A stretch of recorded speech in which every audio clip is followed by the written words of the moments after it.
In Louisiana, there's one thing we often find ourselves trying to avoid: bugs. But that's not the case at Fluker Farms, where they are in the business of growing and selling bugs, and business is booming. On 10 acres in Port Allen sits Fluker Farms, a multi-generational bug farm founded by Richard Fluker in 1956. What started as a small operation aimed at providing bait to local tackle shops turned into a large company shipping insects nationwide at a rate of 200 to 250 pallets a week. Their products are directly sold to customers through e-commerce and big box stores like Walmart and Petco, as well as through wholesale distributors. Running the show 3 full generations later is Vance Noland. He gave us a tour of operations to explain what their day-to-day is like and how production flows. And everything on this side is live insects. He walked us into one of the warehouses where they grow the crickets. Inside are rows of cricket pods stacked 8 containers high. The containers are filled with peat moss for feeding. The room sits in the low 90s all day. That's the size that we expect it to be, so 6 is an adult. The building next door is the crickets' next stop. Here they are packaged and remain alive through shipping to the customers.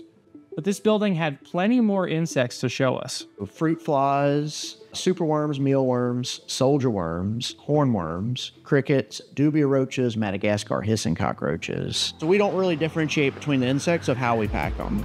But they do have a different process for where they ship. If we're sending it in Florida, we'll leave it as vented as possible. If we're sending it into the Northeast where it's a little chillier, we may block it or put it in a box that has no vents. One of the main challenges for Fluker is maintaining the flow of packaging. Right now, labels are printed by machine, but that's about it. The boxes are handmade and sent to the other side of the warehouse where the order labels are read and filled. Live crickets are currently shipped in cardboard tubing, but there are plans to change that to a jarred process, which is easier to automate. Then they make their way back around to be sealed and shipped. It's in this same room that other operations take place. 4-day-old soldier fly eggs, or seeds, are run through a hopper for counting.